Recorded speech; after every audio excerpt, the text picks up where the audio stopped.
কংগ্ৰেছৰ শাসনকালত ৰাষ্ট্ৰীয় ঘাইপথেই হওক ৰাস্তা ঘাটৰ অৱস্থা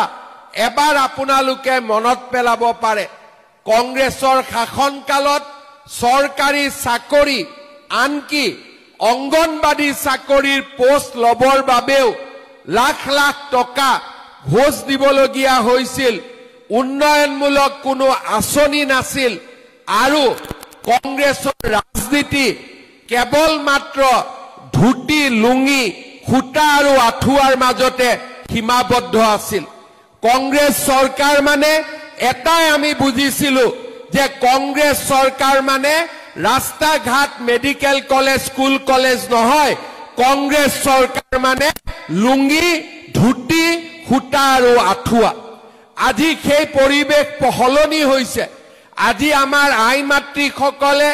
ধুতিৰ কাৰণে খুটাৰ কাৰণে লুঙিৰ কাৰণে আঠুৱাৰ কাৰণে লাইন পাতিব নালাগে বেংকত প্ৰতি মাহৰ 10 তাৰিখে আহি অৰুণোদয় কাৰো ওচৰত হাত নপতাকৈ নিজে নিজে আহি বেংকত সোমাই আইসকলে কৈ কংগ্ৰেছৰ দালালৰ ঘৰত লাইন পাতিব নালাগে আজি আপোনালোকে মনত পেলাওক কংগ্ৰেছৰ দিনত কোনটো আঁচনি আছিল আজি যে কংগ্ৰেছৰ মানুহবিলাক ইলেকশ্যনত উঠিছে আপোনালোকে কংগ্ৰেছৰ মানুহক সুধিব তোমালোকৰ দিনত কলেজত এডমিশন বিনামূলীয়া আছিল নাছিলে মেট্ৰিকত ফৰ্ম ফিল আপ কৰোতে টকা লাগিছিলে নাই লাগিছিলে তোমালোকৰ দিনত নিযুত মইনা আছিলে নাছিলে তোমালোকৰ দিনত অৰুণোদয় আছিলে নাছিলে তোমালোকৰ দিনত বিনামূলীয়া চাউল আছিলে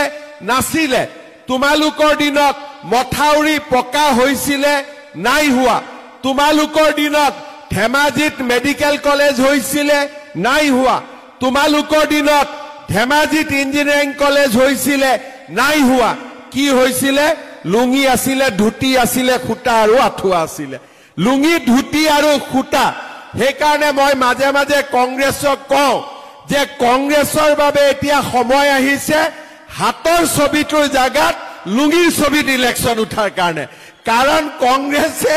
লুঙি ধুতি খুটা আৰু আঠুৱাৰ বাদে একো বুজি নাপায় সেইবাবে কংগ্ৰেছৰ হাতৰ চিনটো বদলি যাব লাগে আৰু কংগ্ৰেছে লুঙিৰ চিনত ভোটত উঠিব লাগে কাৰণ কংগ্ৰেছে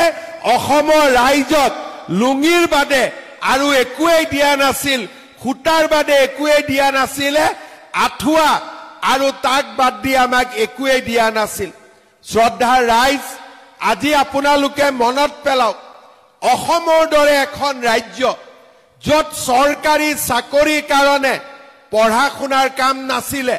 দালালক টকা দিব পাৰিলে চৰকাৰী চাকৰি হৈছিলে আজি যদি মই বিচাৰিলোহেঁতেন 1.5 লাখ ল'ৰা